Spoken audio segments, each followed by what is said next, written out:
is this? Everybody poops sometimes. Give us the wake up, sweetness. Your first time should be more than special. I'm in, Savannah said. Good Lord, Gemma. When a man and a woman, in this case, really love each other, what happens is they fuck. Ooh, hello? Oh, dang it, I lost my fish. This next word almost sounds like Quidditch. Quidditch milade Diana Agosiagath an Fiedian. As much as I love fucking you, sweetness. We stared into each other's eyes whilst I moaned in ecstasy. Having consumed half of the bourbon, I keep saying bourbon. You know, every time I mess up on a word, Stunt Mama just shows up. She had her seductive smile on her lips. I said we couldn't have sex. I didn't say anything about everything else. Ew. Happy to help. Biatch. You are the spark of light and the vastness of my night. His note, like a finality to a beautiful, breathtaking song.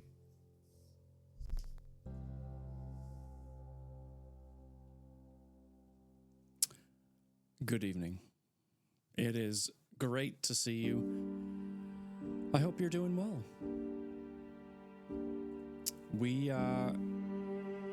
We're trying out a different music audio approach tonight. So if the music seems different, that's why, for one. But if the audio needs to change, as far as like volume level and stuff like that, please let me know, because I have to adjust it very differently compared to what I normally do. So, the music is a little loud. All right. Let's try that. Yeah, it's a completely different player. Something new I'm trying. I wanted something cool. All right, so I'll try and leave it at that setting. I wanted something I could have access to, like full access. So like, and hi, Fantasy Man, you're right. Tonight is the night. We finished the book tonight, which is bittersweet. It always is. Music. Pretzel Rocks is a great tool. It's built for streamers, and it's within its own rights. It's great. No problems. Except it's expensive. It's expensive. At least for my budget. Now, for big streamers that,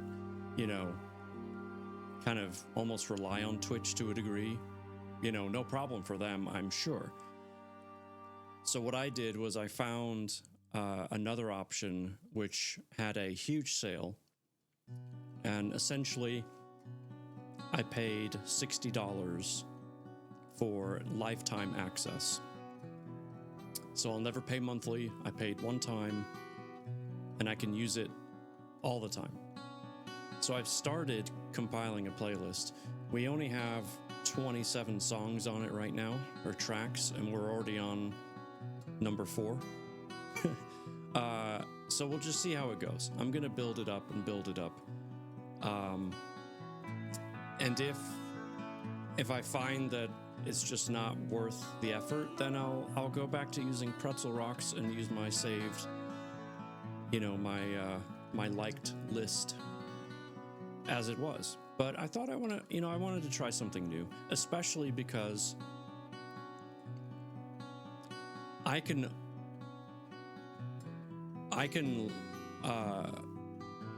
wonder if it's my headset that's changing, because every time I change my headset, you're telling me it's loud. I'm gonna have to test that. Let me finish my thought first. Every time I load up my VODs to YouTube, it says, oh, copyright issues. There's no issue. I don't have to remove the video, but I can't do anything with it other than just have it uploaded. Not that I'm trying to monetize YouTube necessarily, but if the option came, it would be there.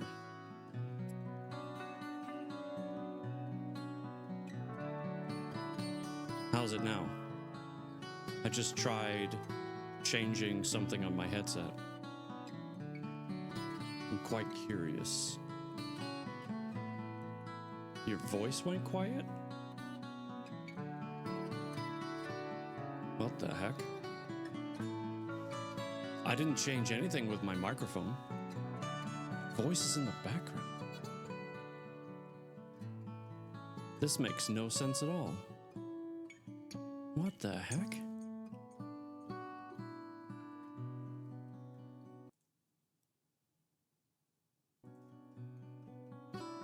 Okay, so the music is... I pause the music. The music is playing at like 10%, if that, probably less. And my mic I haven't touched. However, one thing I can do... Let's try something.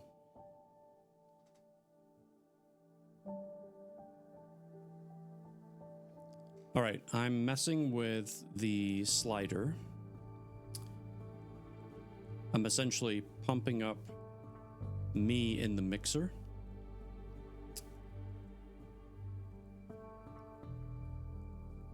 Because I want to be able to hear the music too.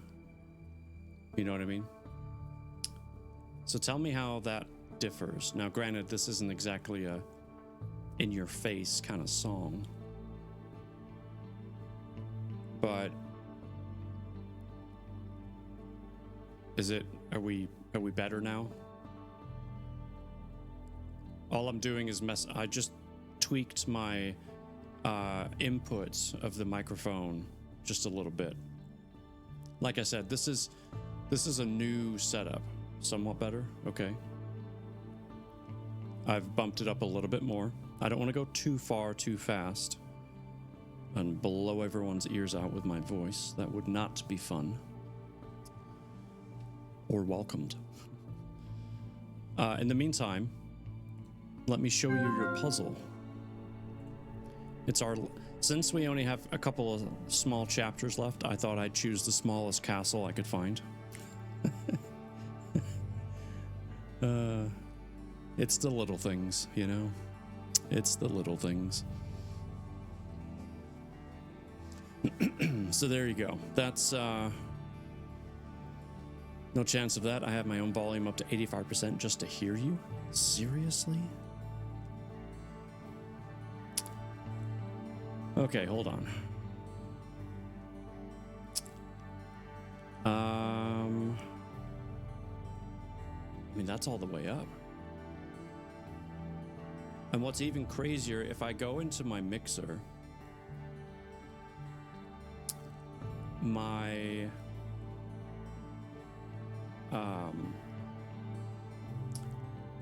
desktop audio is set to 39%.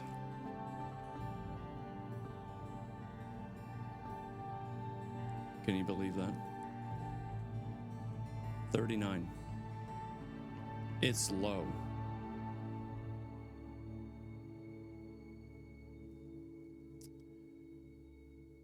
You know, we're going to pause this. I'm going to have to open up Pretzel Rocks. I think there's something that's not quite jiving. So we're just going to go back to what we know.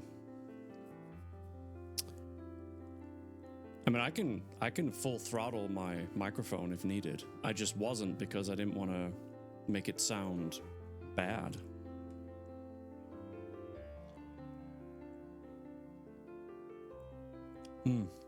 This tea, though, is good.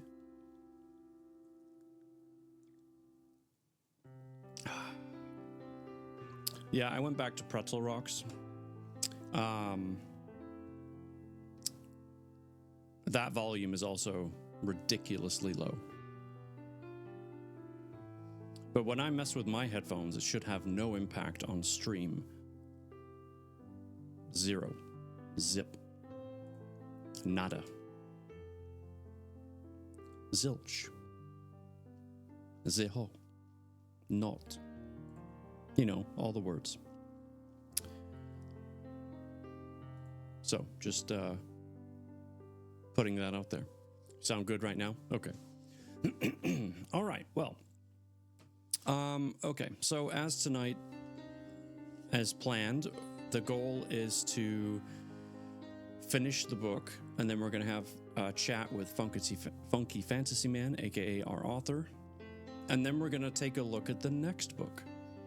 We won't start the next book until Sunday next week.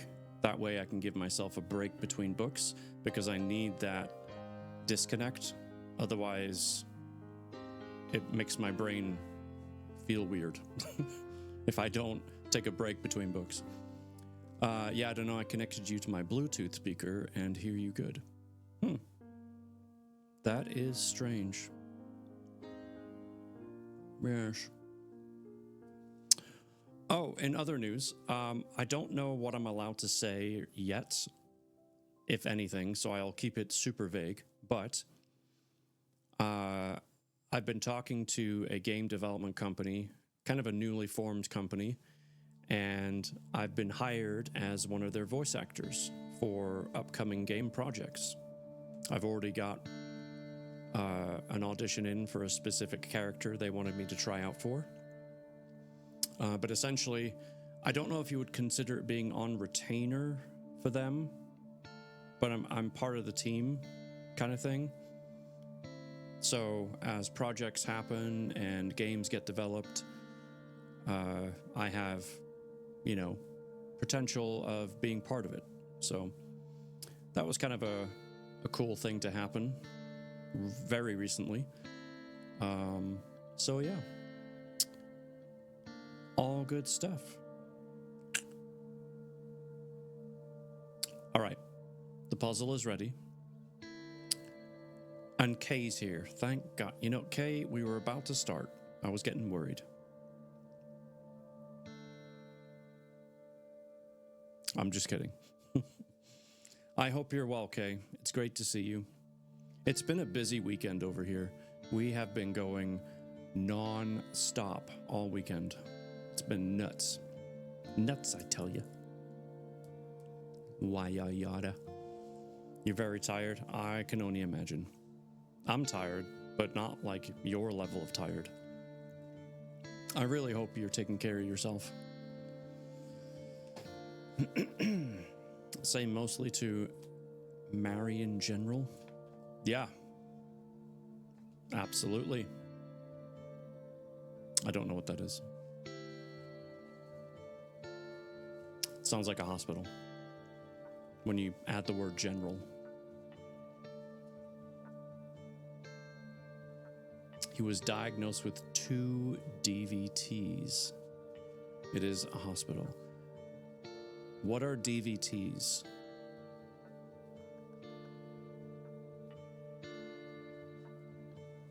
If you don't mind saying. I'm assuming not, since you mentioned that part. Deep vein thrombosis. Oh no. Man, he's just not catching a break, and that means neither are you.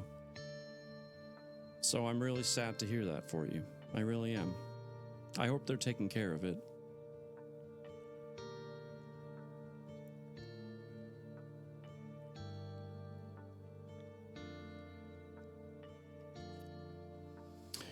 All right. Also, I found out Friday that I have something attached to the upper chamber of my heart. What? You don't have heart failure, though? Well, what the heck is attached to your heart? Is it a clot? I hope not. They should have figured that out immediately if it was a clot. What the heck? They don't know. I hate to say this, Kay, and I don't even know if it's gonna be possible, but I feel like you guys need a better caliber of care. I don't even know how, but I highly recommend that you come to the hospital here in the town I live in. He mentioned the C word again. Fuck. The hospital where I am is pretty phenomenal in their specialties. You might want to see if you can get a referral.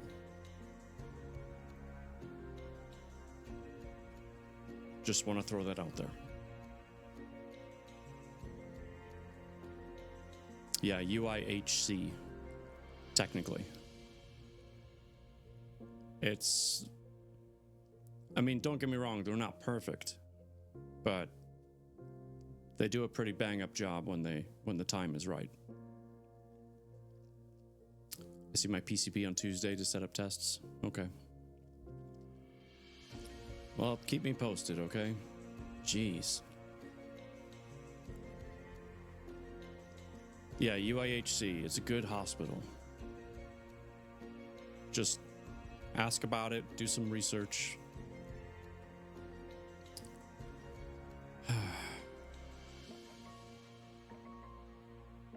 Oh yeah, that's right. Funky Fantasy Man was crazy not that long ago. All right, so we are on chapter 44. There's chapter 44 and chapter 45, and then we're gonna get Funkasy. I was trying to combine funky and fantasy in the same word. Funkasy Fantasy. We're gonna get Funky in Discord chat so we can talk and just have a good old time. And then we will I'll introduce to you the next book that we're going to read. I know, I want people to understand that that's you in the chat, and I realize that the few of us that are here right now, they all know who you are, but I can't help but say people's stream names. It's just the way I've been taught, you know, Twitch etiquette. Anyway, let's jump over to our reading page.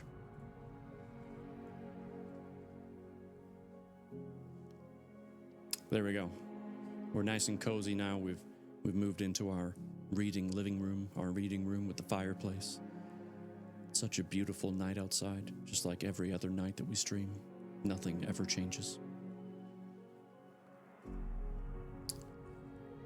Ladies and gentlemen, we're on page 469 in the printed copy. Chapter 44, The Final Trial, Dead or Alive. And I cannot help but think of Dead or Alive, You're Coming With Me. Serious face. Here we go.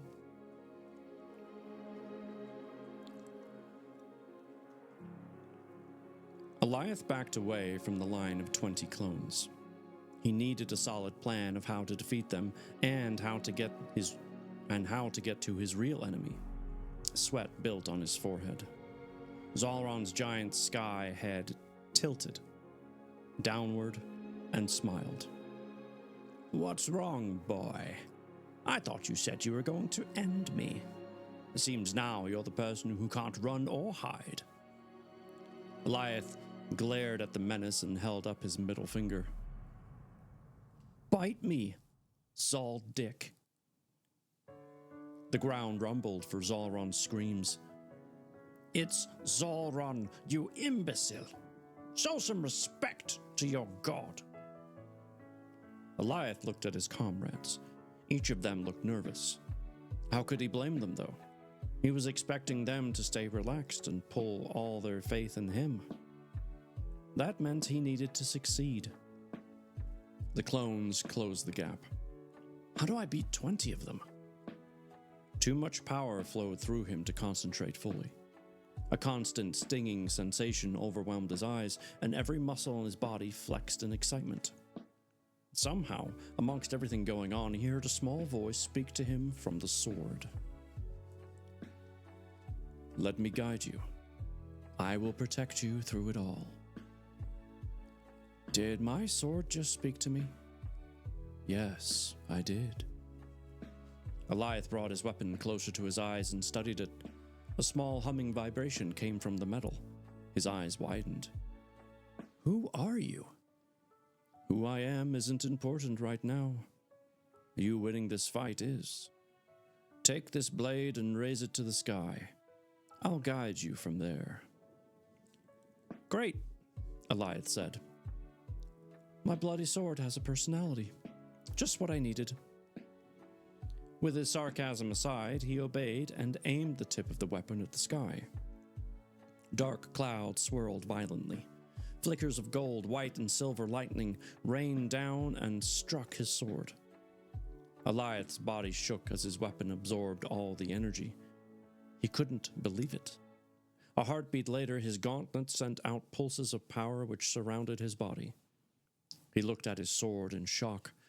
It glowed brighter than a star, but somehow it didn't hurt his eyes. Now, slam it into the ground, the voice said. Eliath nodded and slammed his weapon down. As it touched the grass, 4 pulsing lines of lightning shot forth and morphed into a miniature shooting stars. They slammed into the clones and exploded. Horrified screams echoed in the sky above. Eliath strained his vision. The light dimmed, and he could see 8 clones frozen like statuesque corpses. They slowly broke apart into ash and blew away with the wind. He looked back at his sword and smiled. This is amazing. Now you understand what you've been given. You now have God of the Blazing Sun powers. The sword will enhance your abilities. I'll be there as a silent voice should you need me. Good luck, Eliath Zane. Goosebumps formed on his arms. God of the Blazing Sun? I like that. He twirled the blade a few times, then rushed toward the clones. His battle cry intensified with his motivation. The remaining 12 clones increased their speed. In the sky, Zalron's purple eyes grew brighter. A moment later, the clones each held 2 black blades adorned in purple fire. Eliath examined his odds and he knew they weren't great, but he had too much confidence to care. Victory neared, and he could taste it. With precision, he watched his back and made sure to keep a full field of vision. The clones surrounded him, and were each coming in for 2 strikes. Coming in for strikes 2 at a time. Zalron was being more cautious. That much he knew. He blocked the first 2 blades with one hand. With the other, he aimed it at the ground and shot a beam of gold energy. Bright silver chains sprung out of the dirt and surrounded the other clone. Smoke billowed off of the skin and a loud sizzling noise followed. Small cracks formed on its body and cascaded everywhere. Bright white light shone from within before it exploded into a pile of ash. Eliath turned to the other enemy. He focused on his sword. It vibrated in his hand before bolts of lightning shot off and disintegrated his enemy's weapons. Not giving the clone any time, Eliath slammed his glowing blade into his throat. The clone let out a shriek of pain as its form exploded into fragments of bone and ash. A strong odor of leather and salt climbed into Eliath's nose, causing him to gag. He wasn't sure he liked the aftersmell of magically exploding bodies. Can't say I would either, to be quite fair. By now, Eliath had lost track of time. He continued dodging attacks and turning other clones into piles of ash. However, each time he took one out, he felt a bit of exhaustion trickle into him. He turned his attention to the remaining 5 clones and released a deep breath. You're a strong one, Zalron. I'll give you that. As he made his way forward, a bright purple blur came out of nowhere and slammed into his gut. Eliath coughed up blood, fell to his knees, tried to breathe. How the... Again, it struck him, and this time he fell to the ground. More blood sprayed out of his mouth, and he felt a sharp protrusion poking at his side. Looking down, he immediately regretted it as he found a rib bone drenched in blood. Instantly, crippling pain came over him.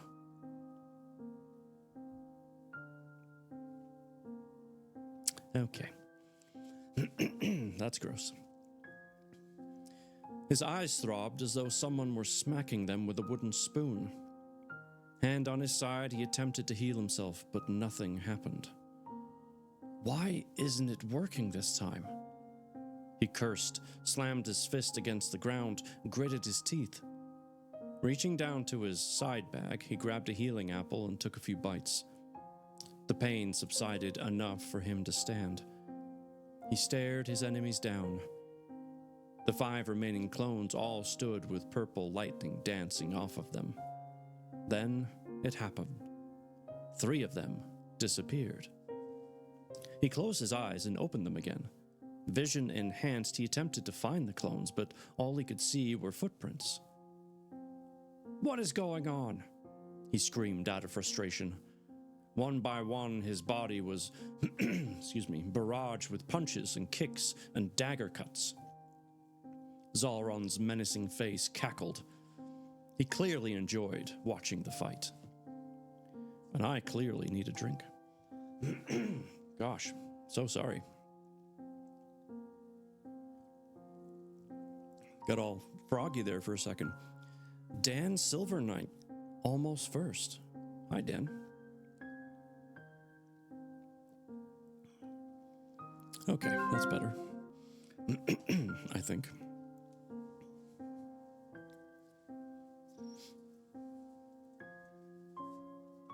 The name Silverknight. Dan Silverknight. Sounds like a superhero name.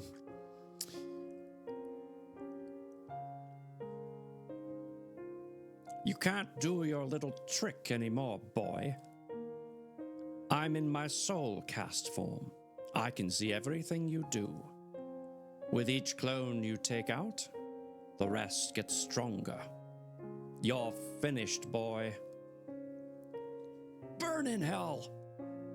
Alioth swiped his sword from side to side. He tried hitting his enemies, but continued to miss. His healing apple was used up, and all his new wounds were screaming in pain. Blood stained his face and arms. With his amber glowing eyes, he nearly looked like an undead monster with a sword. He dropped to his knees as the clones continued crushing him. Every strike caused his head to pound louder, and the ringing in his ears to intensify. He continued to grip his sword with the strength he had. But soon, he felt himself falling limp. He fell backward, the sky becoming his new scenery. At the last moment, he felt a pair of strong hands on his back. Need some help, lad? Alioth smiled weakly. Zylok, I'm sorry I couldn't do it alone. Zylok helped him to his feet and laughed. Are you kidding? You kicked his rump from here to Starry Haven and back again. He's just cheating because he's a coward. Let's work together now and finish it. I said Starry Haven. Starry Haven. I did it again. I did it last time. Words. Alioth found Sindral, Corey, Kairos, Ezra, and Marikai taking on the clones. Don't laugh at me, Nathan. His team had his back, and there was a chance, once again, for victory. Words are very hard. They are. He put his arm around Zylok's back. Let's finish this.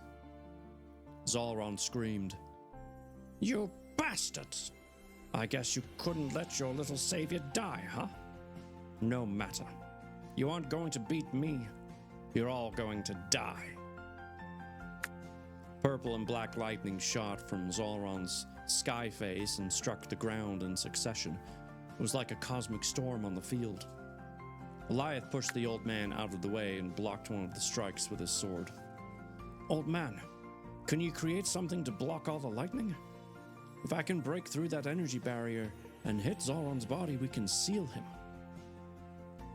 Zylok nodded, then reached into his side bag and pulled out his great sword. The small crystal on its hilt glowed brightly. I was hoping for an opportunity to use this. He turned to Marikai and Kairos. Create a barrier above us. Help me, lads.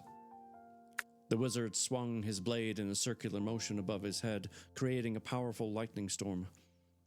At its peak, he thrust his blade forward and sent a wall of energy over everyone. Kairos and Marikai held hands and threw their free ones up. Bright, golden white light shot up and joined the lightning barrier. They kept their power flowing and smiled at Alioth. Zylok pointed forward. Now's your chance, lad. Do it. Alioth leaped forward and aimed his sword at the barrier. Zolron screamed from above, his lightning strikes becoming brighter and stronger. The barrier broke in certain parts, allowing strong, fiery blasts to strike the ground, leaving charred spots on the grass. Alioth ignored it and jumped at the last minute. His sword grew brighter as he thrust it through Zolron's red barrier. The energy bent and gave way, allowing Alioth to pierce his weapon into his enemy's gut. In the sky, Zolron's face exploded, and the power beam raced back to the ground and into the Black Hood's waiting body. His eyes opened, and he grabbed Alioth by the throat. You filthy insect! I've had enough of you. Mama House Gaming. Welcome in. How are you? Alioth pulled his blade out and attempted to free himself. All he managed to get out was, "Help me!" As Zolron began squeezing, a layer of ice formed around his body and up to his face, freezing his eyes and tongue. A layer of frost escaped his mouth as he attempted to speak, but it only came out in gargled spurts. Preparing for Caitlin to come in on Wednesday, and then for us to go to TwitchCon. Oh man, I'm so jelly. That's amazing. I really hope sometime in the future I can go to a TwitchCon. That would be so cool. I don't foresee them ever happening anywhere near where I live, but that's fine, because, I mean, if you're going to go somewhere, you might as well go somewhere cool. It's only an hour and a half away from me. Oh, man, that's so awesome. How awesome is that, that you could... Are you going to get a hotel, though, or are you just going to kind of drive back and forth? I'm not sure if that would be annoying or advantageous. Be a heck of a money saver, though, if you didn't have to get a hotel.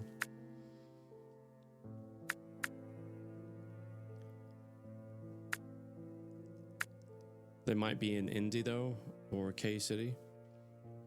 Yeah, that's doable. It's just the cost of everything. It gets so expensive for conferences like this. I go to conferences for my normal job, and that's fine because they pay for it. But if I go to a TwitchCon, that's all on me.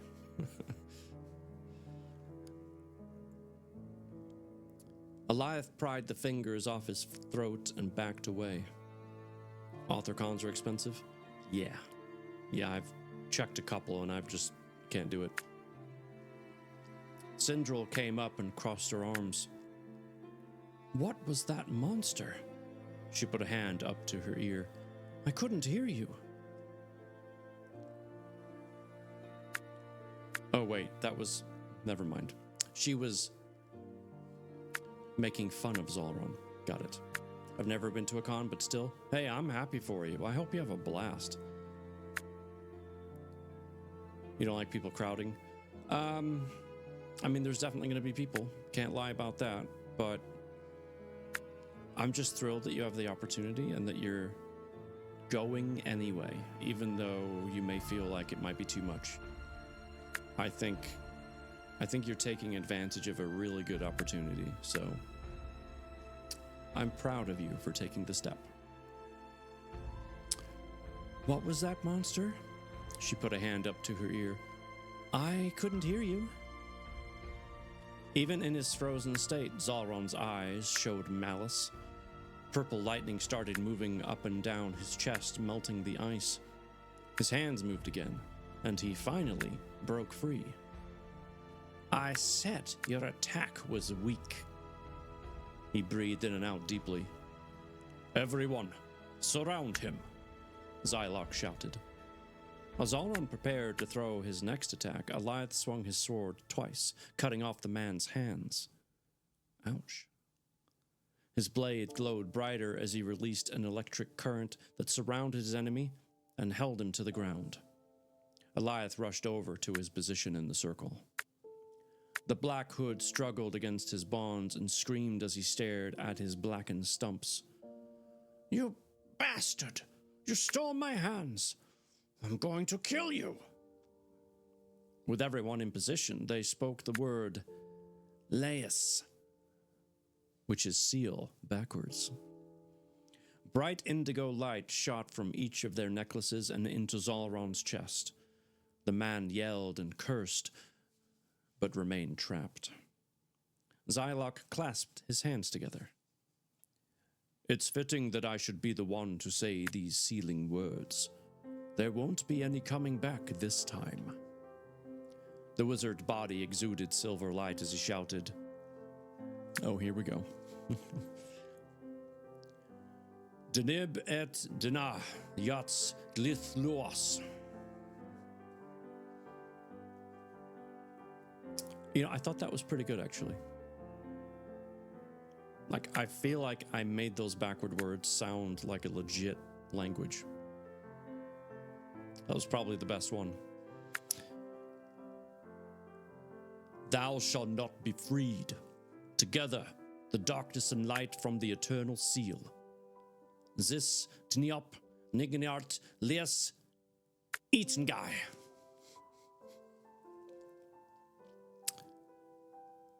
Yep, but didn't quite nail that last one though. Oh god, it's too much fun. On the ground, bright white light shot back and forth until forming a star. Zalron's body sat in the middle and started glowing the same color. This was it. They had won, and he planned to enjoy every second of it. As their enemy moaned, Alioth thought of his mother and all those they lost. This is for you. I love you, Mother. No, we've gotten justice for you. With a final shockwave, everything stopped and the energy ceased. Smoke rose off of Zalron's body. Alioth walked slowly over to the man and looked down at him. He moved his sword to the man's throat and removed his crystal shard. He brought it close to his eyes and examined it. For a second, he thought he heard voices crying out in agony, but he didn't think anything of it. Zalron leaned his head forward and tried to take his crystal back with his teeth. Give me that. Give that to me, boy. It's mine. Alioth shook his head. Not anymore. You won't be needing this where you're going. My precious. You think you've beaten me? My soul will simply go back to the Darkstone and I will find another host. I'm immortal, boy. All of this was for... Alioth dropped the purple crystal on the ground and felt his sword guide him once more. Touching the tip of his weapon to the gem, he watched as it glowed brightly before shattering into pieces. A burst of blackish purple light shot upward. Thousands of tortured screams sounded off as the energy flowed to the sky. Once it ceased, Alioth grabbed Zalron's head. Goodbye, Black Hood. He slammed his sword through the man's neck. An electric current went up to Zalron's brain, causing his eyes to pop in their sockets and his tongue to turn black. That's just gross. Alioth yanked his weapon out and wiped it off on the man's shoulder. A low, gurgling laugh came from Zalron. He raised his head and looked at Alioth with his blackened eye sockets. If you thought I was bad, he coughed up blood. Just you wait. You have no idea what's coming your way. Eliath gritted his teeth and swung his blade, chopping off the man's head. It fell to the ground and rolled a couple of times, stopping at Eliath's feet. He kicked the head and turned around to join his comrades. His heart beat quickly. Deep in his core, he felt sick, as though he'd done a bad thing by killing the enemy so violently. At the same time, he felt relieved. He'd never have to see the monster's face again. Before he could join his comrades, however, a bright light shone from behind him, and a low voice spoke. Eliath, I need you to listen to me. Eliath turned around slowly, not wanting to believe the man was alive. What he saw, though, wasn't what he expected. Zalron's body and head lay on the ground, but above it floated a glowing bluish-white figure. Who are you? The man's eyes were calm as he spoke. I'm Joseph Rigorous Black. You, unfortunately, had the pleasure of knowing me as Zalron. He floated lower and stopped in front of the boy. I'm so sorry for what I've done to you and your family. I never wanted to be a monster. I only wanted to protect my family and home. Eliath gripped his sword tightly and aimed it up. You sure had a funny way of showing that. Why should I listen to a word you say? You're a murderer and a coward. Joseph nodded. You're right. Which is why I wanted to say these things to you before going to the stars. Don't ever become like me, young man. Don't ever accept power on the chance it might help you achieve your goals. Staying in the light is what makes a good hero. Letting the darkness consume you is the coward's way out. My wife and Arya died because of my own selfish choices. I may not have been in complete control, but I knew what I was doing when I took their lives. And now I have to live with that. Eliath thrust his sword through the man's ghost repeatedly and screamed, Shut up!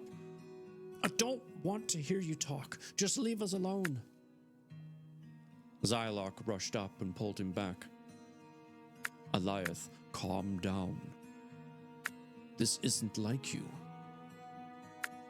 Joseph floated toward the sky. I'm sorry, Eliath. I didn't mean to cause you more pain. I was deceived by Korath. Don't believe anything from the Dark Council. They're all liars and master manipulators. All they want to do is free Malice. The Dragon God will see us all burn if he gets out. Please, keep yourselves safe. War is coming sooner than you think. Joseph's form dissolved into thin air. Eliath buried his head in the old man's chest and sobbed. Why do I feel like a failure? I killed him. It's over. I should feel happy right now. But I feel sick. He looked up at his mentor and sniffled. I know, lad. These are the things we're faced with when making tough choices. Zylok sighed. Now you understand how I felt for so many years. Eliath took in all his comrades' faces. Some of them had half smiles, while a few had frowns. As more of their army came flowing in, his vision started to fade. He held up his hand to Zylok as his body fell. The last thing he remembered was his back hitting the cold ground. And that wraps up chapter 44. So, we weren't sure, we have one more chapter, but we weren't sure entirely how this story was going to end, if Zalron was truly going to be defeated, or if we would see him in the next book. But it does kind of make sense that, just like a TV season of a show, that the main antagonist gets defeated, but then as the next season comes out, Here comes a new bad guy, or person, or thing. So, yeah. You met the villain for book 2 in the prologue. Okay.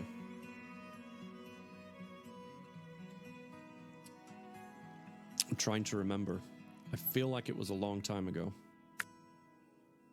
since we read the prologue. I just remember in the prologue, Alioth being like one of the warlocks. And anyway, he was like seeing, it was like a vision of his kind of thing. You've heard his name a few times. I'm assuming it's the Kairoth. Was that one it?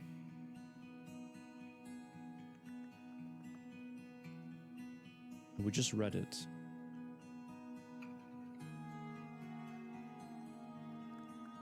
Or Korath, sorry. I knew it was a K.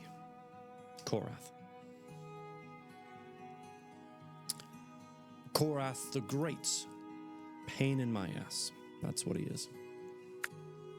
The Great Pain in my ass. All right.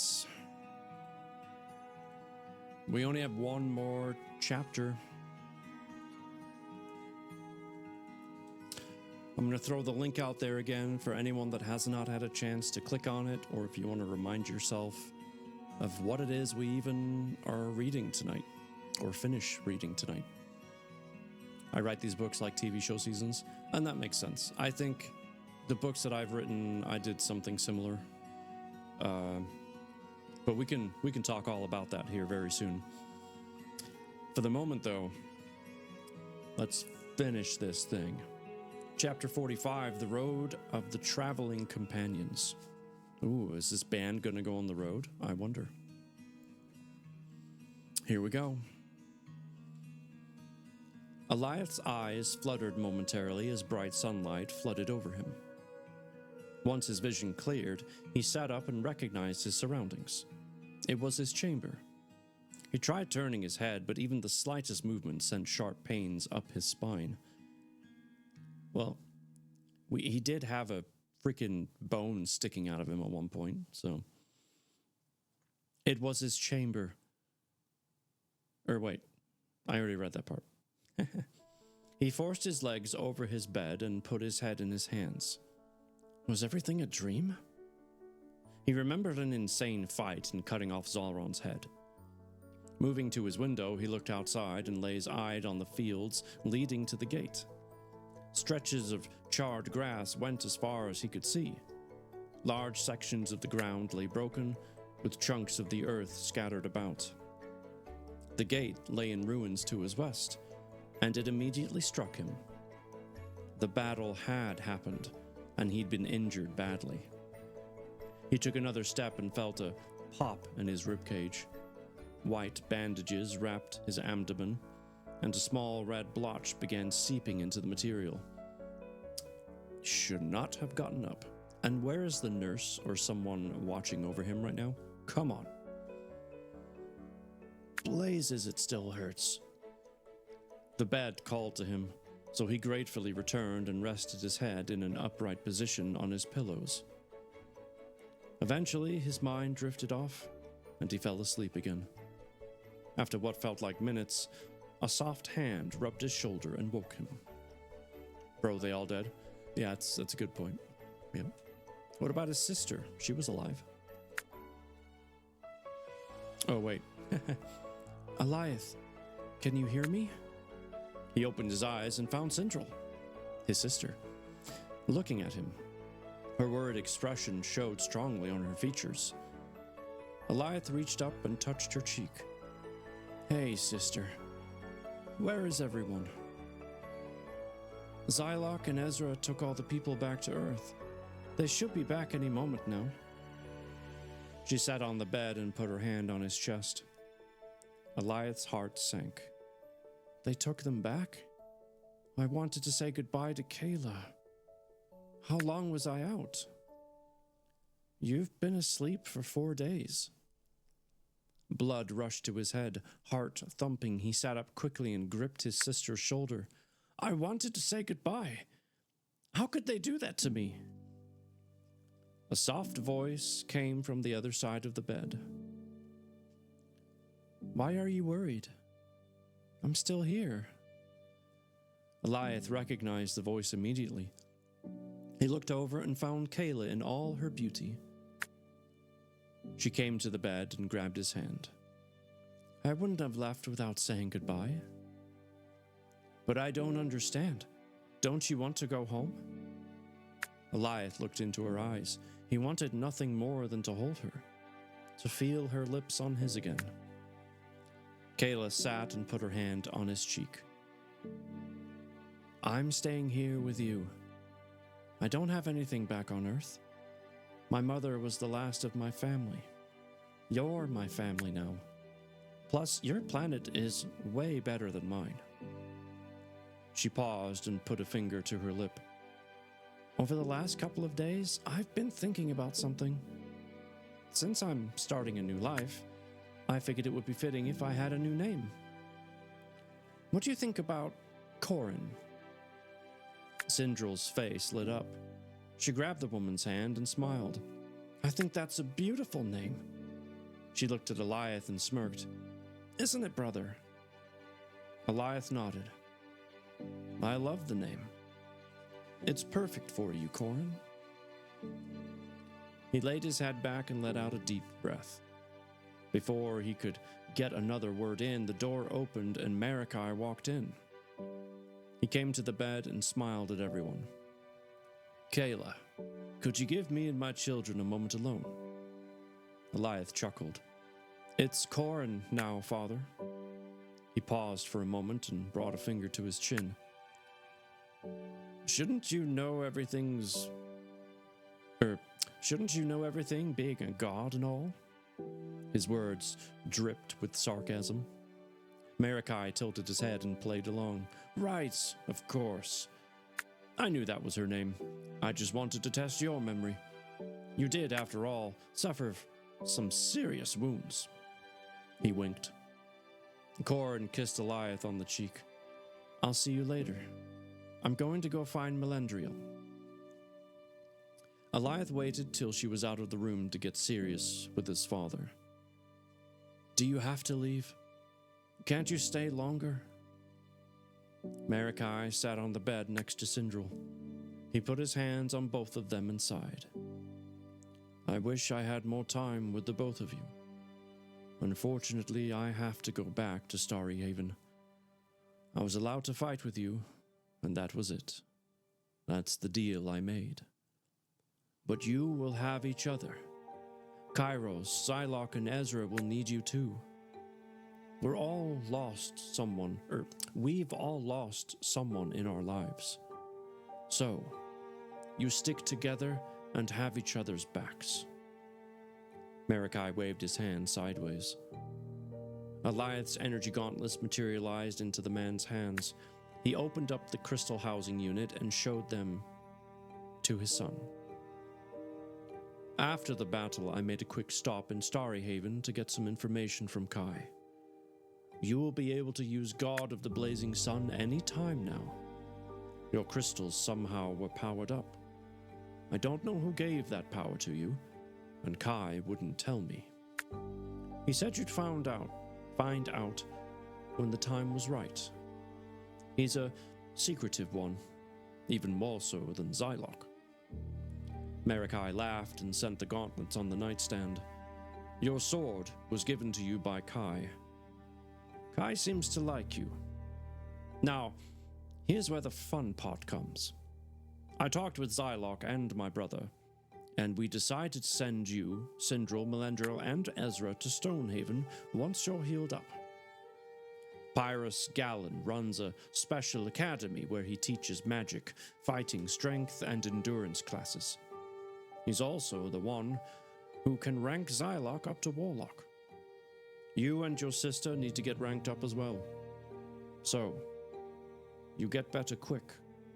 You'll have 6 months to study and rank up before spring class begins. Eliath sat up. He was immediately eager to know more. Can Corin come too? It would be good for her to start learning magic. I don't see why not. Merrick crossed his arms. His expression grew more serious as he continued. I want you to listen to everything Pyrrhus teaches you. He's going to help you understand your new powers. And I want you to train with Zylok for that sort of thing, but Pyrrhus is better equipped. Me, Kairos, and Zylok all trained with the old man years ago, and it helped us become twice as strong. I want you to promise me you'll train hard. Eliath grabbed his father's shoulder and squeezed. You have my word. I'll make you and Mother proud. A few tears welled in the man's eyes as he looked upon his children wistfully. I'm so sorry that I failed you as a father. I wish I could take back the last 8 years. If I knew how to use time travel, I certainly would have given you two a better life. Sindril leaned in and hugged her father. She gripped his back and fought back the urge to cry. You can't blame yourself for what happened. Zalron was too strong. You wanted to protect Mother and us. Eliath and I had good lives. We might have been mad at first, but we came to understand. Eliath leaned his head against his father's shoulder.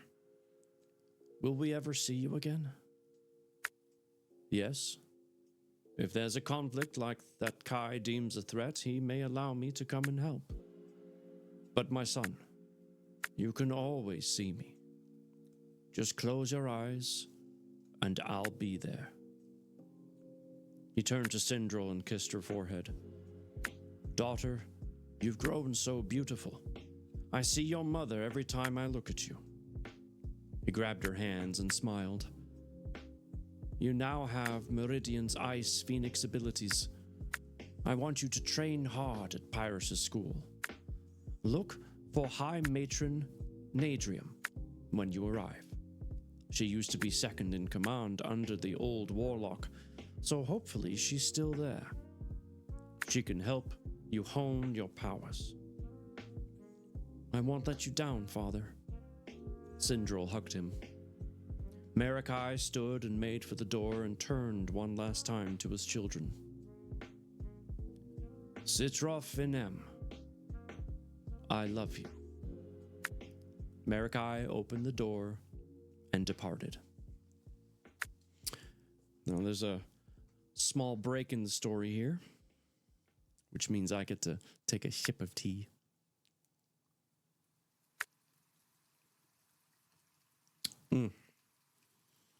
It's delicious. Absolutely delicious. A bright flash of purple light went off in the courtyard of Targus.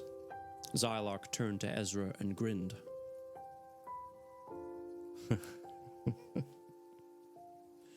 Oh boy. The Funky Fantasy Man wants me to read some of his book in the Bane voice. Yes. I don't know if I fully thought this one through. Here we go. Just a short bit. Of course.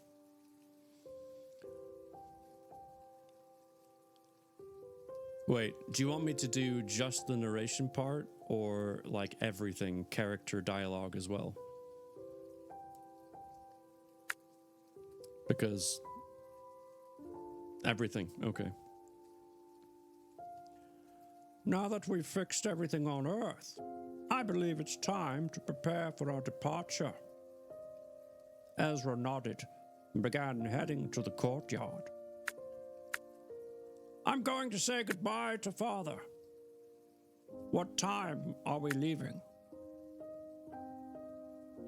Tomorrow morning at first light. Yes. I want us to get to Stonehaven as soon as possible. Zylok looked wistfully up at his chamber window. Corey sat in wait.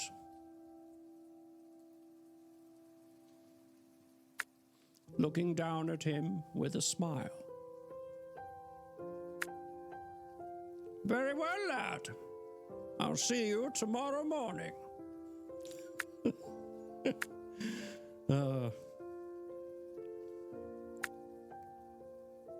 It would be painful for you. Like clockwork, the old wizard entered the castle, making his way to his room. Upon entry, his companion offered him a goblet of wine. Welcome back. Is everything taken care of on Earth? Corey sat next to the old man's desk. Zylok took his own seat and took out his pipe. After a sip of his beverage, he scratched his beard and nodded. Everything is taken care of. We destroyed any remaining technology and performed a spell to take away everyone's memories of Zane technologies and magic. So, we're all set there. Once finished with his beverage, he stood and made toward the far side of the room, where a small octagon black container sat. Petty! Hey, you gonna work while I play Fortnite? Enjoy Fortnite. I'm lurking now. Thank you for the lurk. Object in hand, he came to his companion and handed it to him. Corey's eyes opened wide. Is this what I think it is? Yes. The wizard opened the container and pointed to a small silver crystal. This is the way to turn you into a human. It's a transformation crystal, if this is still what you want. Corey leaped out of his chair and into the old man's arms. He couldn't keep the smile from his face when he spoke. Yes, I've always wanted to have a family. Now I can. Thank you, Zylok. The wizard took the small gem. Stand, my friend. This is going to be a bit painful. Apologies in advance. I imagine growing bones and skin and stuff could be painful. Once his friend stood, Zylok placed the crystal on the man's chest. Hand exuding silver energy, he phased the crystal through the skin and dropped it into the heart. Corey screamed behind clenched teeth. He thrashed a couple of times, but Zylok kept his focus, dropping the crystal into the center of the organ. He took his free hand and placed it on the man's head and released silver energy that circled Corey's body. Finally, at the conclusion of the spell, the old man phased his hand out and took a step back. How do you feel? Body still trembling, Corey blinked a couple of times and touched his face. I feel different. I can't explain it. I added a little something extra in the spell. Try transforming into something. Zylok crossed his arms and waited in anticipation. A light blue hue exuded from Corey's chest, turning white near his neck. The energy grew brighter, casting rays of radiance across the room. The gentle giant silhouette stretched and took on the new form. When the light dimmed, a large phoenix, large enough a man could sit on it, appeared with wings outstretched. In another flash of bluish-white light, he returned to human form and gasped. I can still transform. Zylok gave a friendly grunt. I wanted you to still have your powers, but also have a family. I hope this makes us even for all the times you've helped me. Corey hugged him tightly. I'll never forget this. Thank you. As with anything in the old man's life, he was never good at goodbyes. He grabbed his pipe and ignited it, taking a few puffs. Hand over his friend's back, they walked out of the room, making their way toward the courtyard. Zylok turned his head to his friend. While I'm gone, I need you to help run the council and protect Targus. Can you do that? Yes, of course. How long will you be gone? At the minimum, 8 months. Corey gazed out at the glistening turquoise lake. I will take care of things here. With Zalron dead, we shouldn't have any immediate threats, or imminent threats.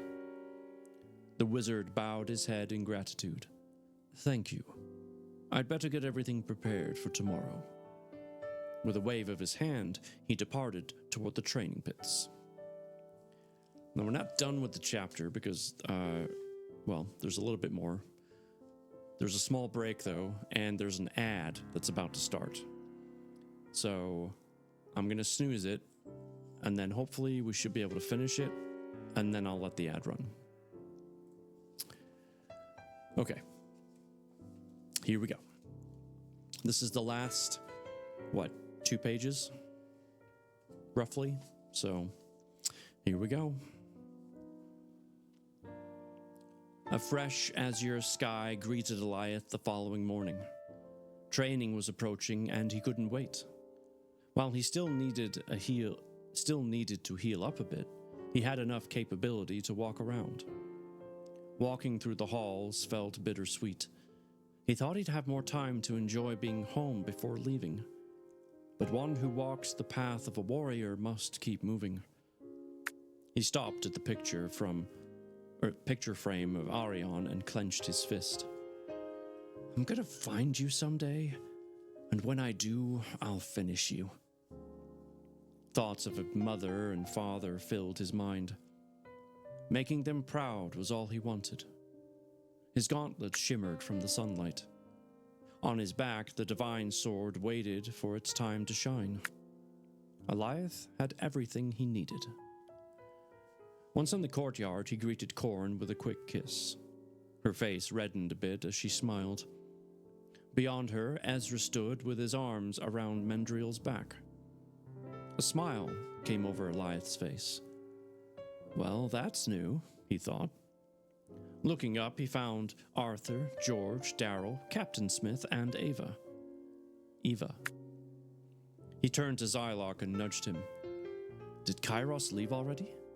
Did Kairos already leave? If I read the words in the correct order. The wizard cleared his throat. He took off for Balthagar to help Charlie. He'll meet us in Stonehaven. Darrell stepped forward and leaned on his staff. I want to assure you everyone will be safe here. I take pride as a new member of the Targus High Council. Zylok went forward and shook his friend's hand. Thank you for doing this. I hope you enjoy your time here. We will compensate you for time away from the inn. I appreciate that. I think I might just make a second inn while I'm here. He chuckled, giving his friend a wink. Zylok motioned his comrades toward him, hands held out. Time to go. Everyone grab a hold of each other's hands. Eliath waved at his Targus brethren. I love all of you. See you in 8 months. Corrin gripped his hand tightly. What's about to happen? A wide grin crossed his face. You'll see. With a quick explosion of color, the group disappeared. A few seconds later, they stood before a brilliant blue lake, overlooked by jagged white mountains. Colorado. Sunlight shone brightly from in between the peaks and highlighted the tall pines. Directly next to the lake, off of the beaten road, a colossal gray castle lay in wait. Above the parapets on a flat section of roof, 4 stone statues looked down upon the courtyard. Each one of them holding a different weapon, and one held a sword that Eliath recognized. Because it was his sword. With a smile on his face, he continued following the old wizard until arriving at the front gate. Kayla looked at him. Did we just teleport? Yes. We call it phasing. Pretty cool, huh? Eliath loved seeing Corrin's eyes light up in wonder. How could he blame her? The city of Stonehaven was heavenly. He had a feeling the following months would be some of the best in his life. Refocusing on the gate, his eyes caught sight of an average-sized man adorned in blazing orange robes, with red streaks added throughout. Wait, did it really say Kayla? Yes, it did. I just assumed you were taking a moment to remind everybody that Corin was Kayla. Kayla's Corin.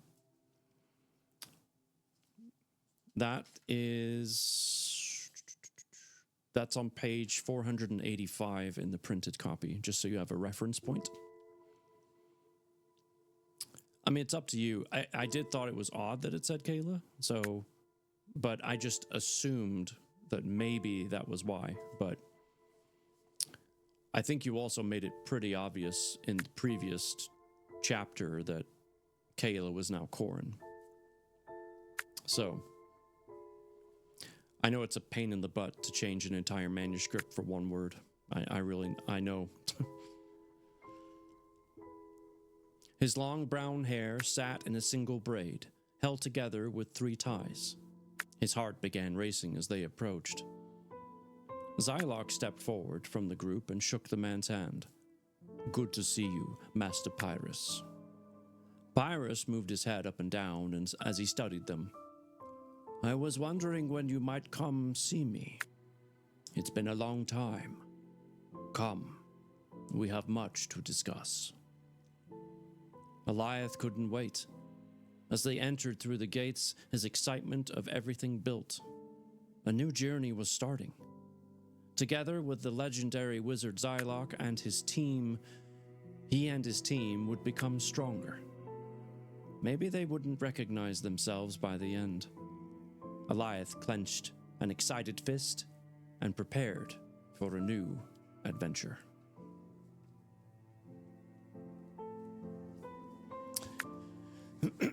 Ladies and gentlemen that are not in an ad break, that was Kingdom Society The Black Hood, Book 1.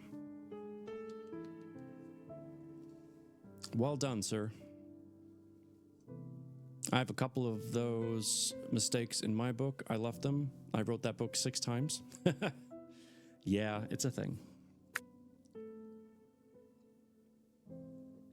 It is definitely a thing. Oh, gosh. All right. Let me set that aside for a second.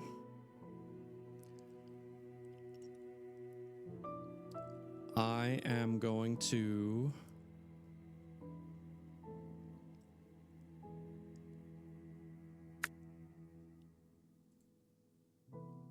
find Discord. I realized I didn't actually finish my sentence there. I just started talking and then stopped. Nothing weird about that. Let me undeafen Discord because I won't be able to hear you, or you hear me. Nathan, let me know when you are ready, and I will give you a call.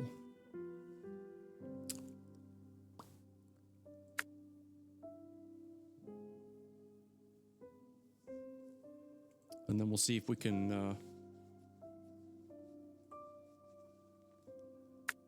All right. Gonna rely on you guys. You just answer like you normally would, so... Yeah.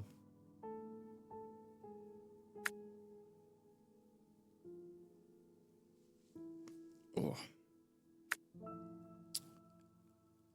Can I still stay on Twitch? Yes, you can. You just want to mute the tab. Otherwise, you'll hear me and you twice.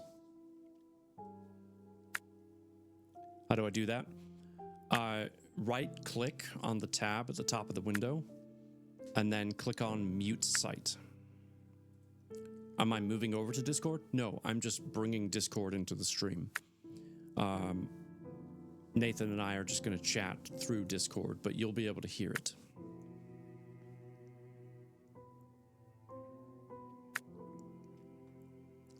I don't actually have a Discord server anymore, so yeah.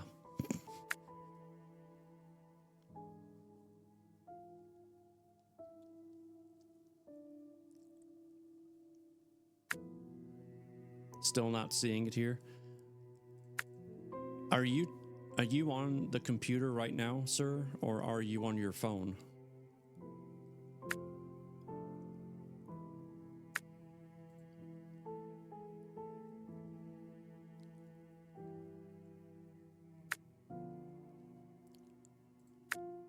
Depending on if you're viewing on your PC or if you're on your phone, the options are going to be different as far as how you mute everything. Hey, the puzzle's finished. Nice work. I made the puzzle as easy as I could tonight. It was like in the 300s as far as the numbers. Ireland's Dingle Peninsula. Nice. Well done, Mitchell. Good job.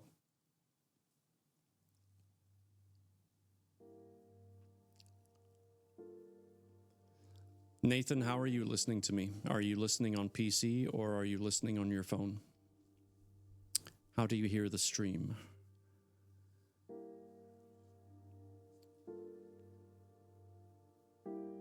You're on your phone. Okay. That's probably why. I'm guessing you're on the road then, because that's why you're not at a computer.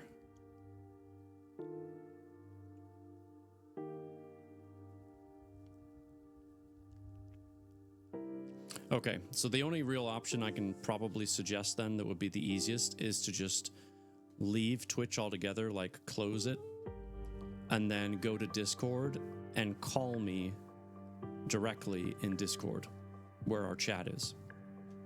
And then if you call me, I can answer, and then I can get you into the stream. No. Close Twitch. Just be done with Twitch. Let's pretend you're finished, and then go to Discord and call me.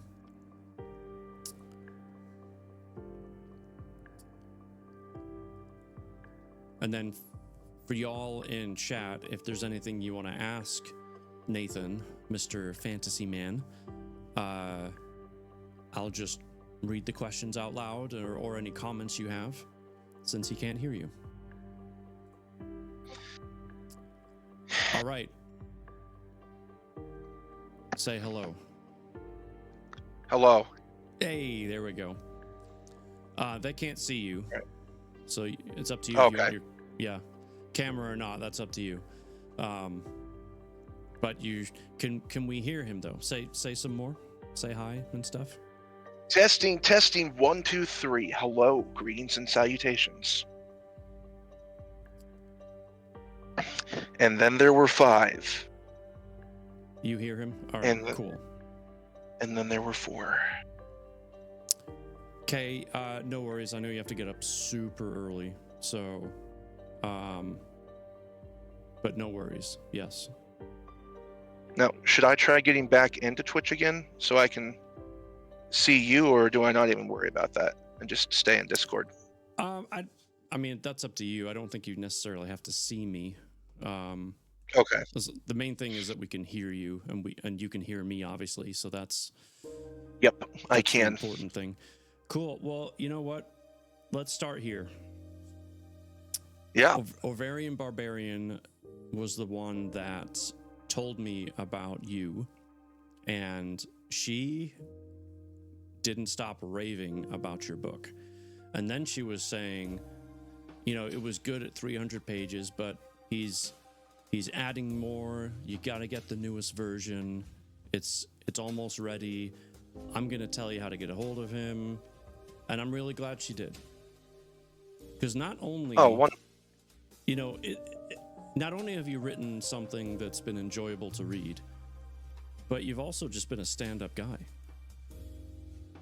And I appreciate that a lot. So I appreciate you reading. I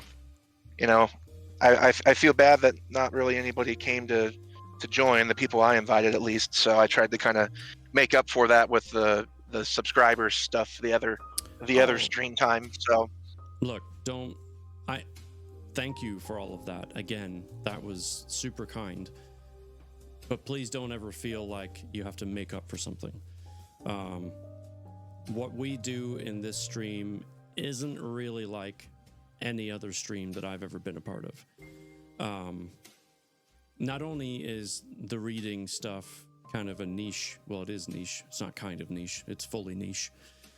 A niche category, but it's also one that, you know, you have to be in the mood for. So, Oh, 100%. like, I love a good cozy stream, but I'm not always looking for a cozy stream. Sometimes I want a chaotic stream. But- Absolutely. So, you know, it is what it is. So I don't feel bad about that at all. I totally get it. I enjoy being here, you know. So before we get into the book stuff, I don't know what I've told you about myself, but the reason I got into the writing and the reading was because of a huge life change with Aw, Petty, thank you for the 10 bits, you sweet bean. I had a huge life-altering change, and I needed to do something different, and I got into the writing aspect, found I really enjoyed it, and then that got me into the streaming world of seeing my friends stream, and then I was like, duh, I should read.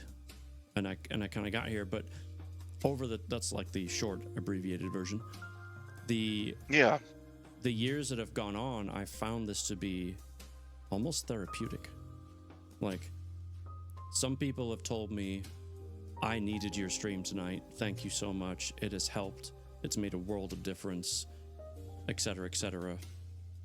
But even for me, it makes a world of difference for myself because I get to be essentially uninterrupted.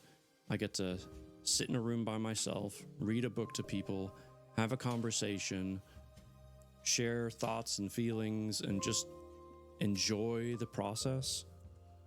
Like, I think we're not reading the entire time, right? So I think this book has taken like 25 hours, give or take, just because that's how long the streams have gone for in total. But I have no problem with that because I've enjoyed just working through the story and getting to know the characters. Which brings me to my kind of first question. Where did this book come from?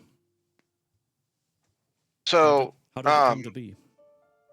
yeah, absolutely. And first, I have to say, you were such a good sport with the languages, because I know those are real hard to try to interpret those when you see them for the first time. Well, I So appreciate it made my night. Yeah, absolutely.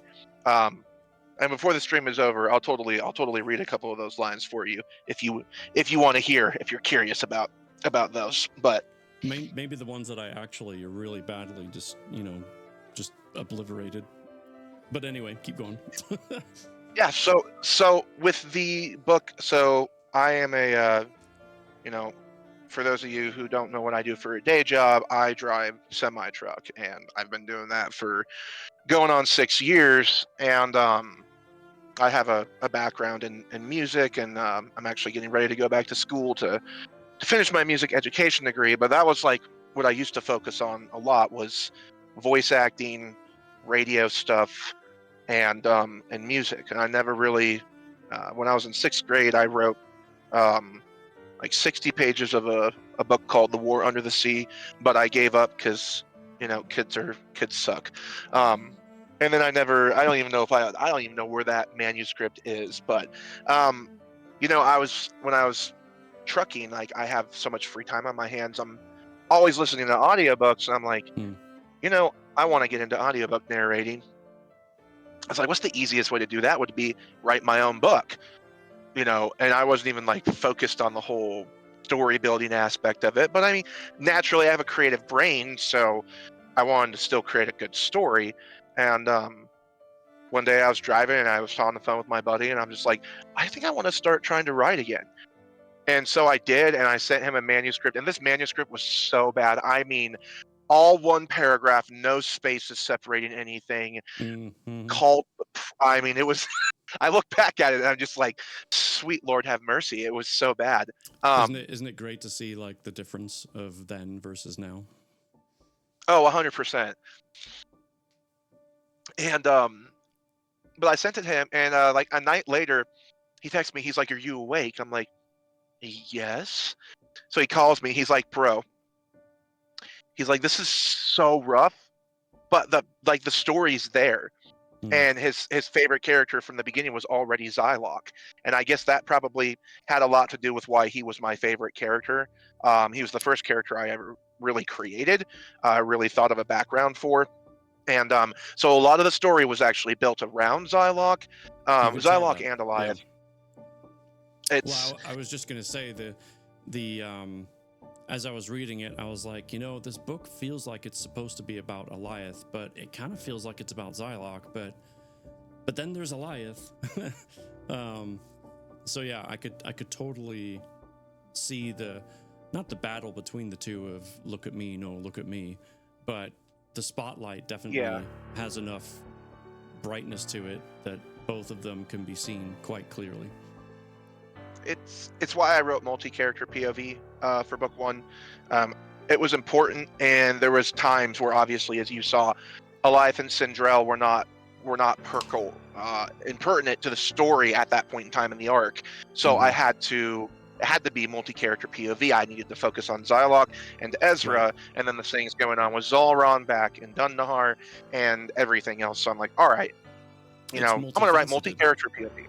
Yeah, correct, exactly. It's very anime style. Obviously, it's an anime-inspired science fantasy epic. So it's just like if you were watching an anime. Usually, you're split up into teams. Usually, you're seeing different things that are happening. So that's kind of how my brain works. Before going to book two, where the POV focus is pretty much just Alioth and Korath. And it's fine because it goes back to multi POV in book three again. Well, but as not even from that perspective, like you mentioned in chat earlier about it being kind of like a TV show series. In a TV show, it's not a camera that is the guy's face or the girl's face, and then you see what they see. You're seeing all kinds of angles, you're seeing all kinds of characters, some things that are happening simultaneously, some are right after each other.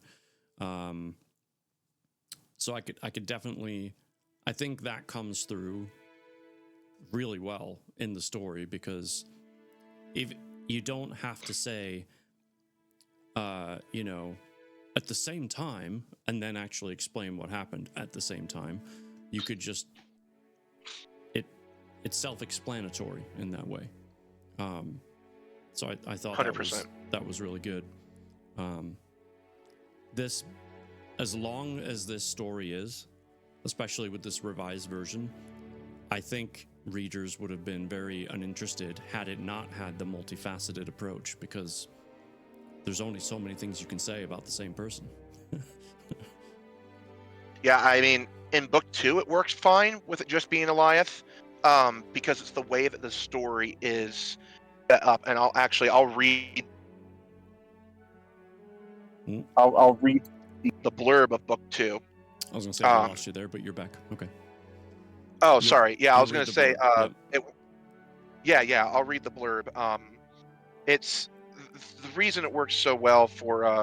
Hold on, I need to put myself on Do Not Disturb.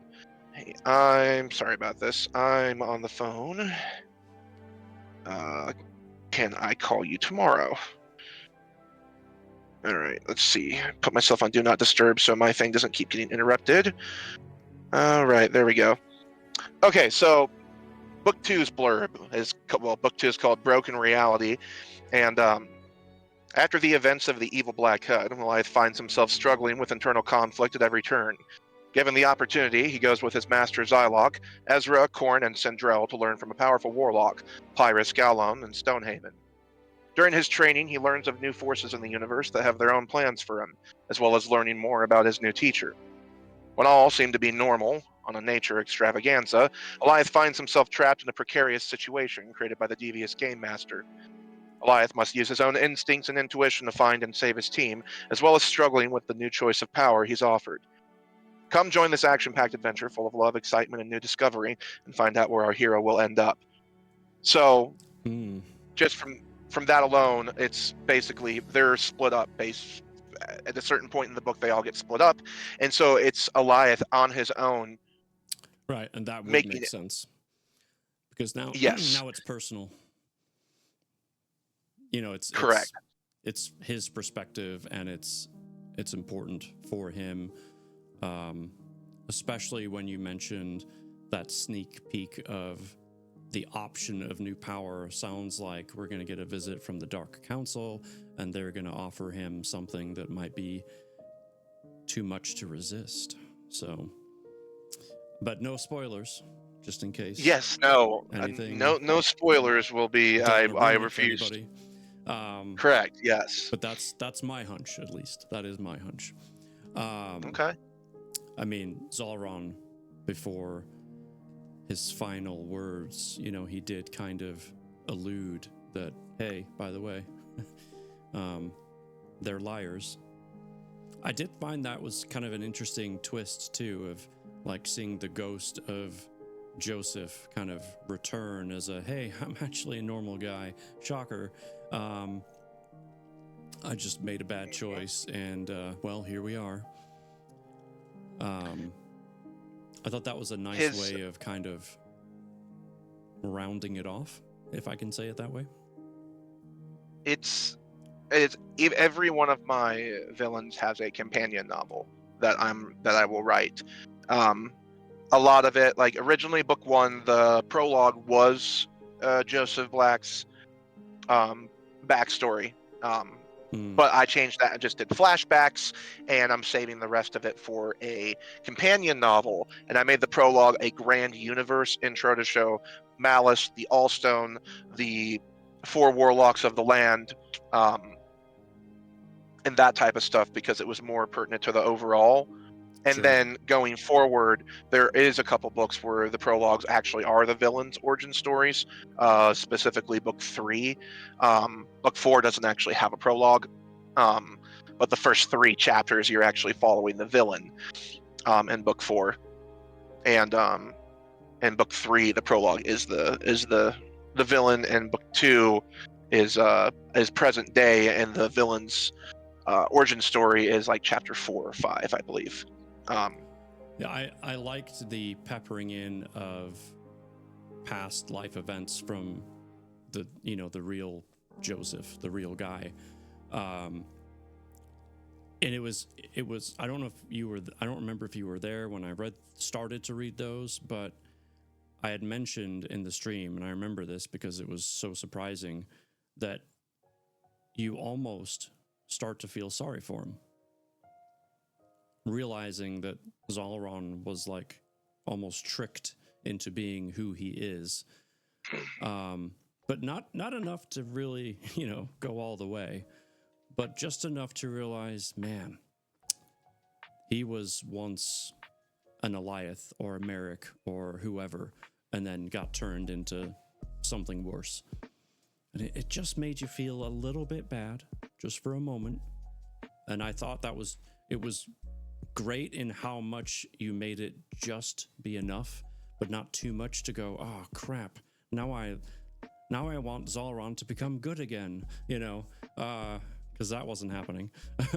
But no, I thought that was really well written in how you just gave us enough to go, oh man, shoot, ooh, now because we all were rooting for everybody else to crush Zalron, of course, but now we learn Zalron's being manipulated himself, so it's like, dang, all right. So I thought that was really good. I appreciate that. It's I have fun writing villains. They're one of my favorites to they are. You don't want to write some cookie cutter villain, with evil for the sake of being evil. You do want to have, each villain needs to have their own unique story, and obviously when I kind of write the J.K. Rowling Harry Potter Voldemort approach with the big bad. You have all these little small villains that lead up to the big bad. It kind of makes you wonder, like, so who are we supposed to feel bad for? Like, yeah. It's funny. Obviously. Oh, go ahead. Oh, I was just gonna say, it's still not an excuse to do bad things, but it makes you like wonder. Yeah, no, when I started doing character voices, I never thought I would be the guy that would do the bad guy villain voice. But I was hired for a lot of one-off jobs where everyone wanted me to be the bad guy. And then I realized how much fun it was to do the bad guy voice.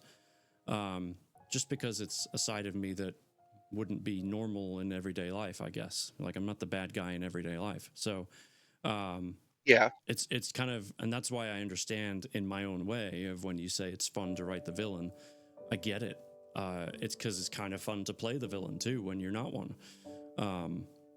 So yeah, that's a cool, unique perspective. So I know this was a rewrite, but how long did the original book take to write?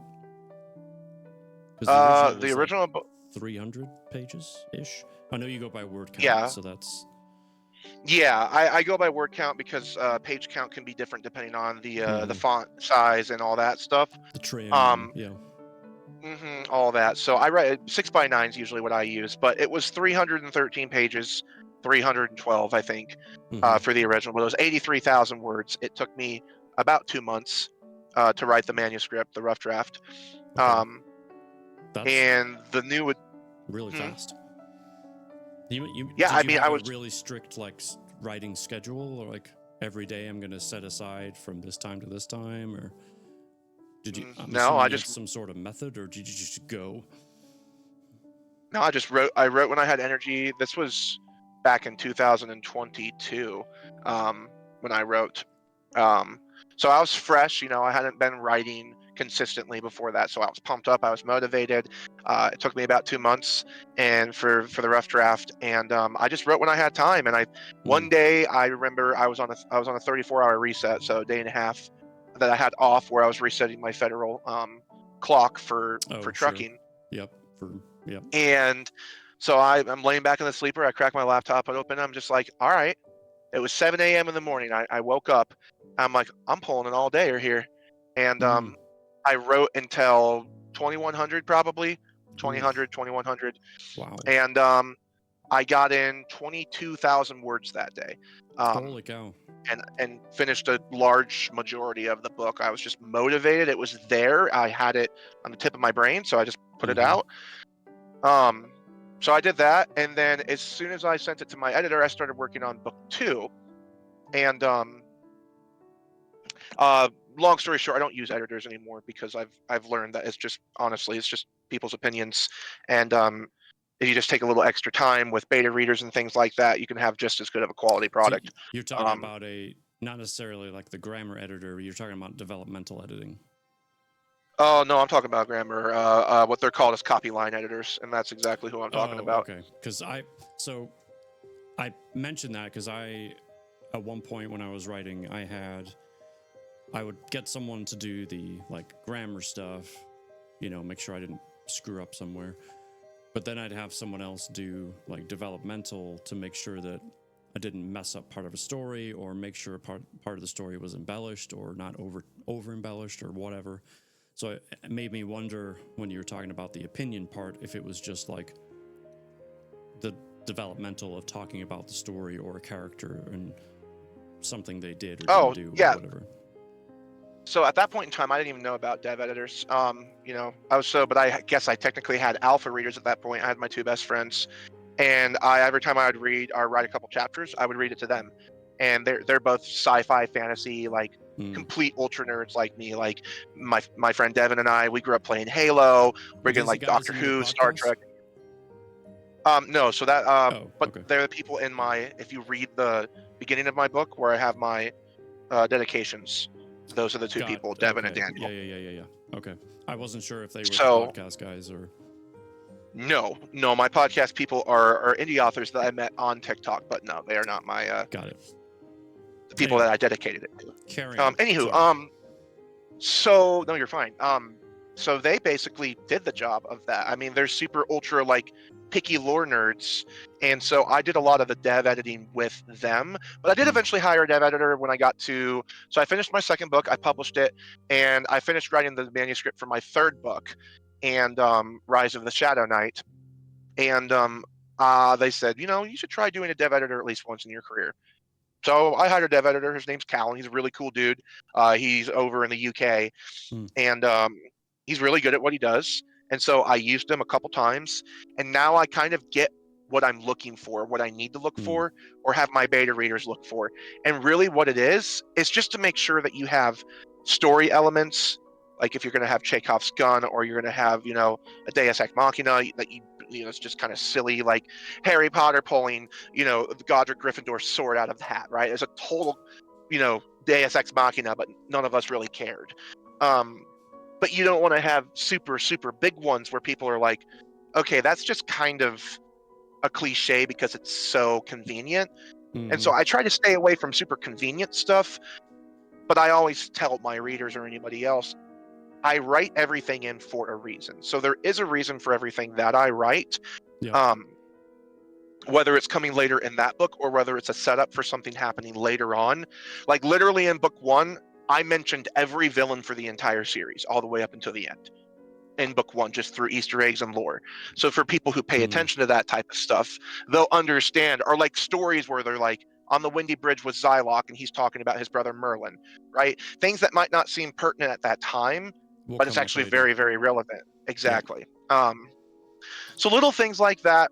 And then as the magic system goes, I've always been a big fan of hybrid or soft magic systems, similar to Lord of the Rings, where things aren't really necessarily explained for everything, but there is some stuff explained. So I like to have explanations for how spells are performed when they're being taught. So whether it's, because they're like doing the training stuff and you're like, all right, this needs to have an explanation. Otherwise the training session will sound boring on paper. Sure. Yeah, like a perfect example is that one time when you were like asking me about phasing and like, why didn't they do this? I'm like, you're about to find out. And I was like one paragraph too soon. Yeah, which I thought was funny because, in the beginning, Xylock's taking them down to Sundayaspor. They're going to Vicilius for the Life Festival and to visit with Kairos. So they take a ship down, they go like Mach 3 in the ship.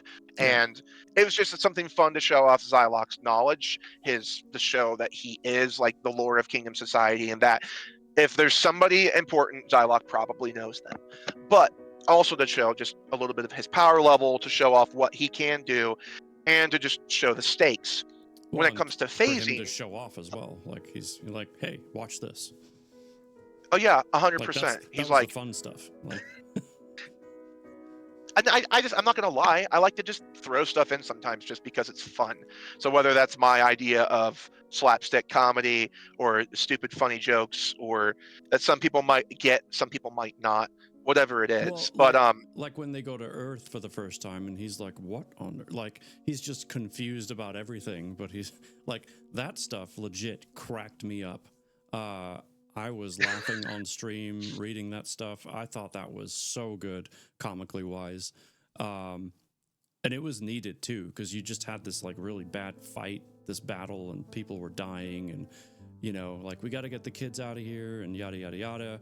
And then all of a sudden, like, complete opposite humor, and I thought it was super well timed, and it was just funny. Like, that was really funny. So. Because I was, you come from Psylocke, exactly, and he's like this all-knowing wizard and powerful, and he's like, "What on earth is this?" Like, what is it? Are they making explosives? Good lord! Yeah, like, it was hilarious.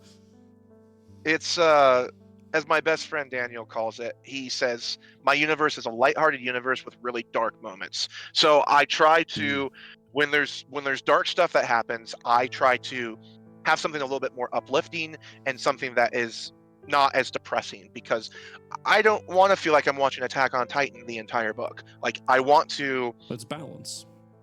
Exactly. I need balance, just like Thanos says. So it's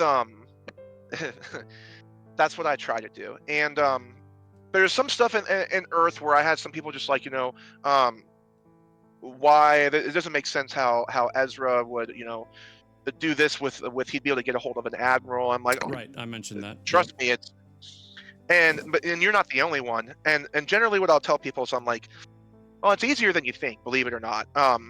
especially if you just need to. I was in the military, so I try to, when it comes to some military stuff, I write it very accurately. With other stuff, and especially if it's like kind of futuristic, I try to take my own kind of liege with Of it a little course. bit to imagine like, all right, we're in the year 2045. Would it be possible to just kind of like yellow page Washington D.C. or Quantico? And like some sort of AI or whatever, just like look me up the number for the Department of Defense. I need to get a hold of an admiral that's in charge of weapons development. Right, sir, right away. And they give you the number. You're just like, cool, speed dial that.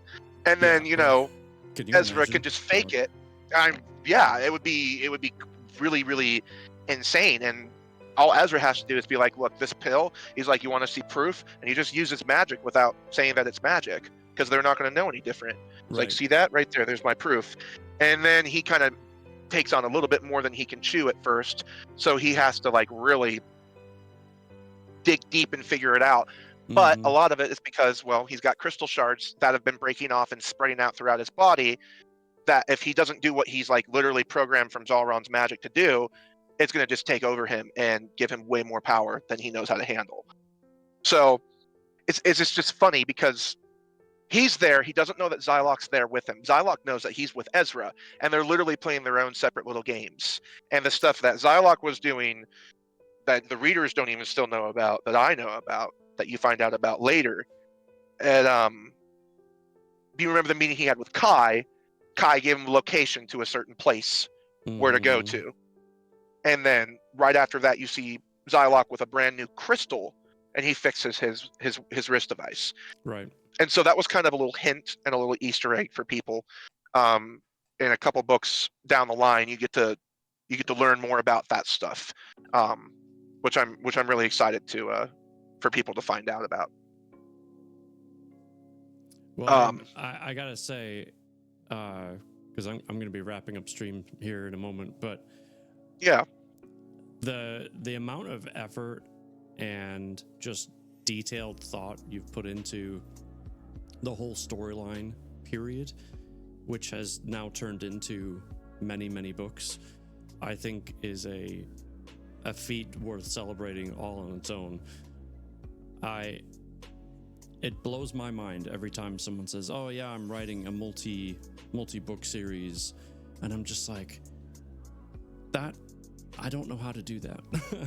So that even by itself, I think is pretty phenomenal. I really enjoyed reading this book. I know I had questions in some areas, but as you said, there were things that may not quite click now that will click later, and that has a lot to do with it, I think.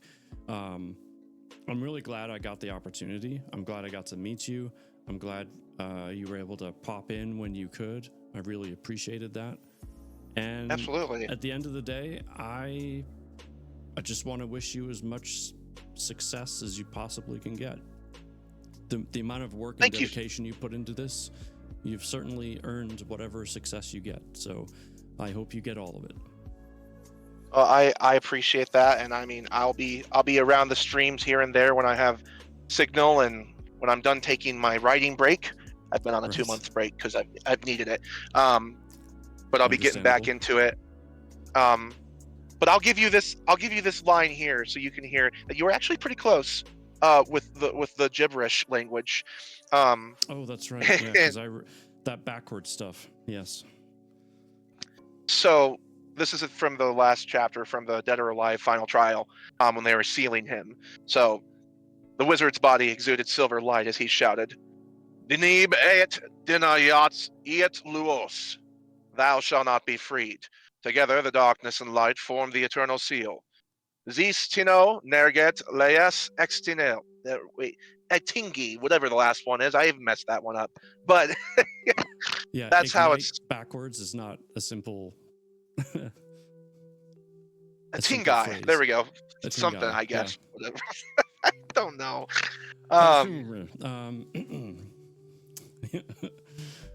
No, that was good. I thought it was it's very fun. clever just to use words backwards, because I've had books where it's legit like different languages, and I've never known what the language is, especially when I then find out it's Welsh, and I'm like, I have no chance. Mm-hmm.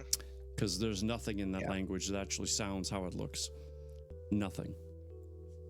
So I looked up some Gaelic and Welsh stuff just because Tolkien used some of Oh. that for his Elven languages for Lord of the Rings, and I look up to Tolkien a lot. He's like one of the authors who inspired me to write, and I just like look at some of that stuff. I'm like, I don't have the patience. I'm just gonna, you know what? English backwards, okay. And like, Yep.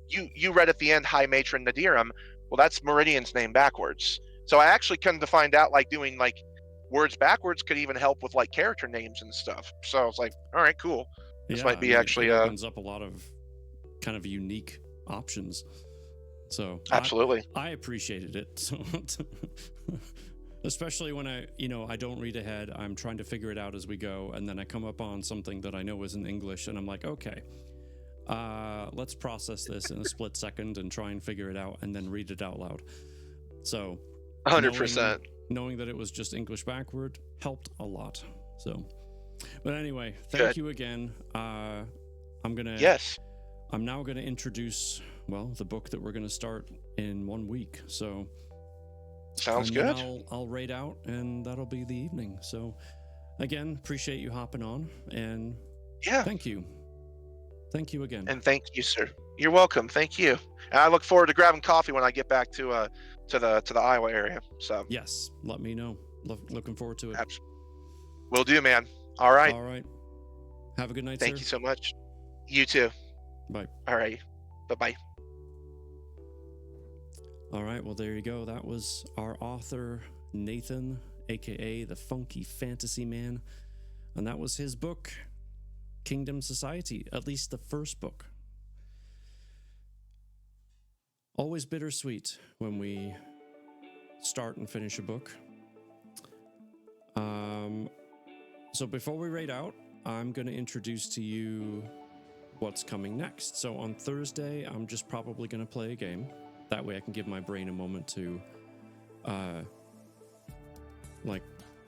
not continue the same reading cycle of that reading pattern, because every author has their own unique writing style, which I think is awesome.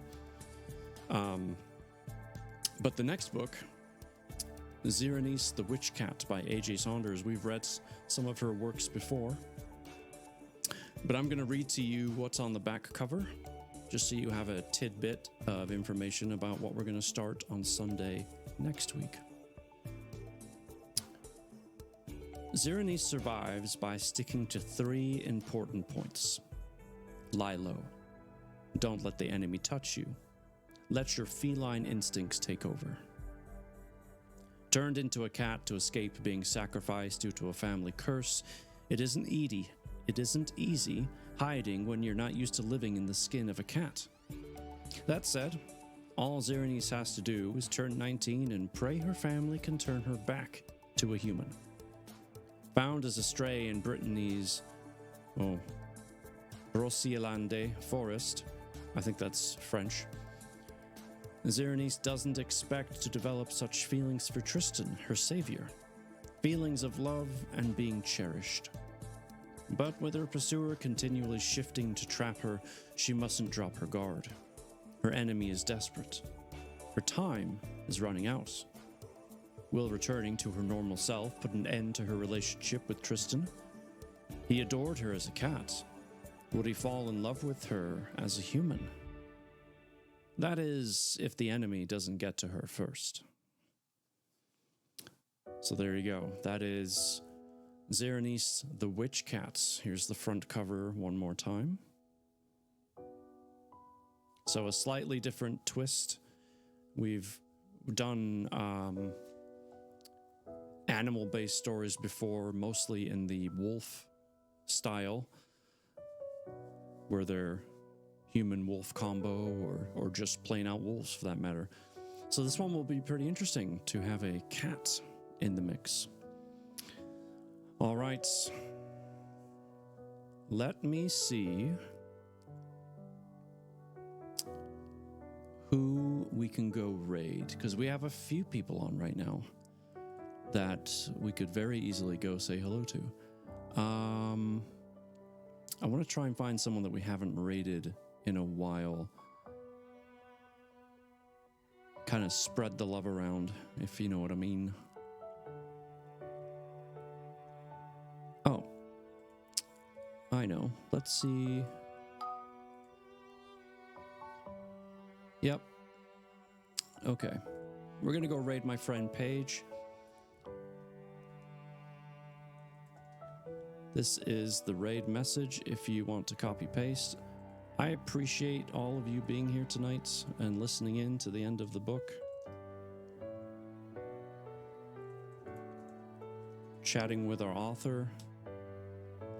And I look forward to seeing you again on Thursday as we play probably Once Human, because let's be honest, Once Human is my thing.